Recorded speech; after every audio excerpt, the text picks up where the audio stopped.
Fucking I'm gone because somebody said something to me.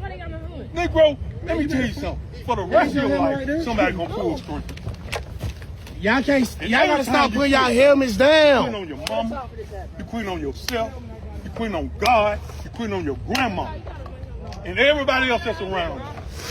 You can do more good by being out here than what you do out there. What are you doing? And I'm telling you now, from the bottom of my heart, if you leave this damn field, son, within 3 years, I'm gonna have to come see you. Either in the grave or in fucking jail. And that's real talk. In less than 3 years. And that don't even make you 20 years old. Because that's where you're headed. Because you don't want no fucking discipline. It takes discipline to live this life. I'm 56 years old. Now I'm not gonna tell you that ain't do nothing dumb. But the greatest thing I ever did was took my ass to school and got my ass in the motherfucking army. The greatest thing I ever did. I'm telling you now, son, if you walk out from this field in 3 years, I'm gonna see you somewhere else. And I don't wanna do that. I told you that before. Now I'm telling you again, it's your choice. I'm gonna let it keep playing, but I do want to touch later on how he was talking about discipline and, you know, living a certain lifestyle. But I'm gonna let him keep rocking out. Stick this shit out and be a man about what you do, or you could be a fucking coward and put this shit on and leave. This shit ain't easy, man.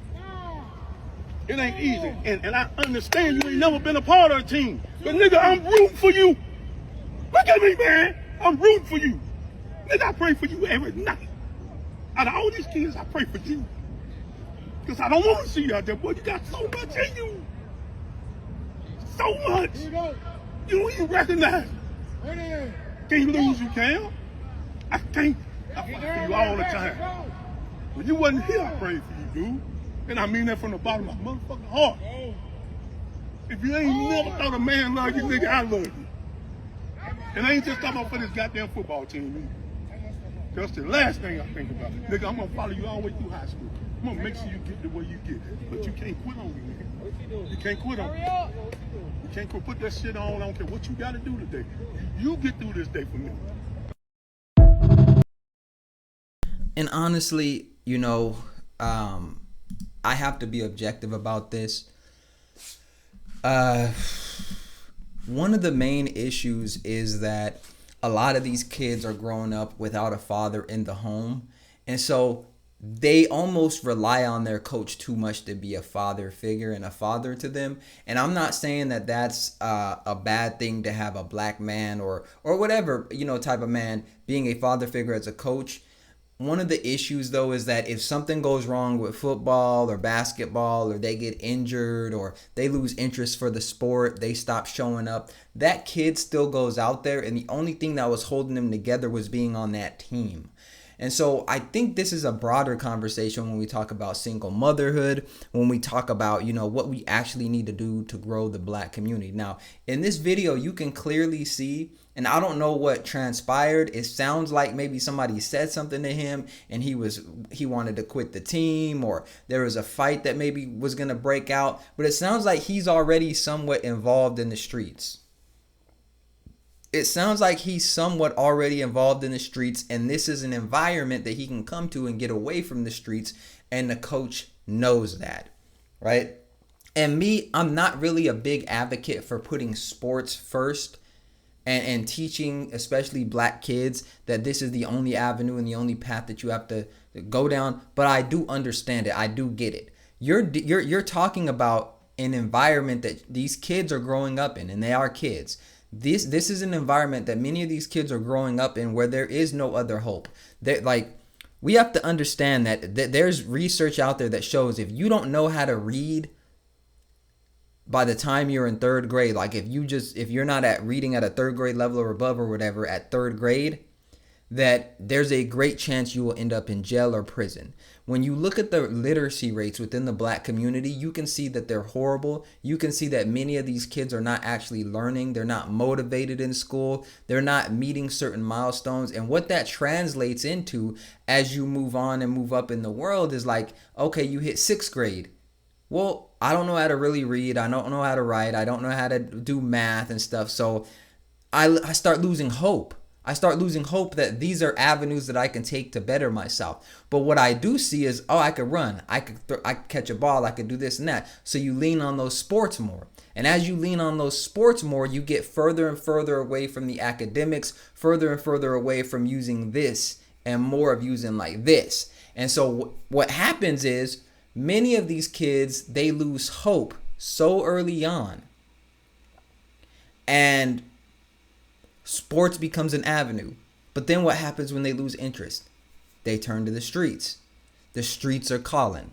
The streets are calling these kids, bro. Like the streets ain't got them on hold, on boys. The streets are calling a lot of these kids, from selling drugs to joining gangs and feeling like you part of a larger community, from just wanting to fit in with your peer groups. The streets are calling these kids. And I know there's going to be some pushback on me saying, oh, they know right from wrong and stuff like that. They need to be held accountable. I understand. I get it. Accountability is a necessary ingredient. But let me ask you something. If environment doesn't really matter so much, why don't you see people with money raising their kids in the hood? Why don't you see people with money and resources sending their kids to the inner city schools, the hood schools, where people aren't learning, is dangerous, except why don't you see that? You probably save money on property taxes and rent and stuff like that, because the homes are going to be a little cheaper. Why don't you see that? Why do you see when white people start moving into these black neighborhoods in the inner cities, they don't want to send their kids to these schools. They want investments to start picking up and then sending their kids to schools that are safer. The reason why is because any responsible adult, any responsible parent knows you can do the best job at home, but when you send your kids out there into a certain environment, that's going to impact even the best of children. Even the best of children. So the fact that people with money don't even want their kids to be around certain kids, don't want their kids to be in certain environments with drugs, gangs, violence, well, that's a minority of the people that are doing these things in the black community. But we still have to send our kids, not me, I'm not doing that, but a lot of black people have to send their kids to these same schools that everybody else doesn't like, and they want their kids away from it, right? Just look at the things that are happening with the LGBTQ community. A lot of parents don't want to send their kids to school because they think they're going to be indoctrinated by the teachers and the woke agendas and stuff like that. That's how it is within the black community as well. We are, again, not me, people are sending their kids to school in these type of environments.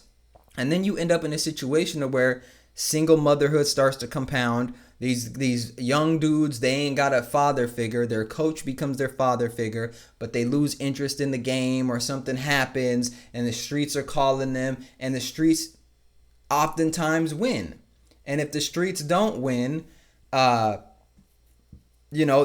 sports career probably isn't going to take off like they thought. So what do they have left? They're not educated. They don't have this sports career. So then they become adults where they start turning to crime. They start doing things that they ain't got no business doing, right?